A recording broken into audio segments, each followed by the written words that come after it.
就係去輸入嗰個專案名稱嘅地方啦。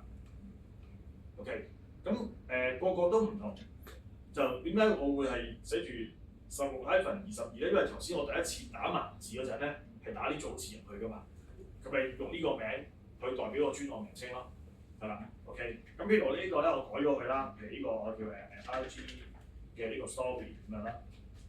OK，01咁樣，咁呢個就安排翻嗰個專案名稱啦。OK， 做咗之後咧，我哋咧呢個咁樣嘅即係所謂嘅瀏覽器嘅頁面啦就可以唔要噶啦，即係可以交叉咗佢啦。即係你俾完名咁因為我都講咗係已儲存所有片喺個雲裏邊啦，咁我就交叉翻啦。咁交叉翻之後咧，我哋會翻去我哋個 Kingpin 個主頁度啦。咁所以頭先我哋係打開咗個建立，然後就揀 IG 嘅限時動態噶嘛。咁我哋唔再做啦，咁交叉佢，呢個交叉佢。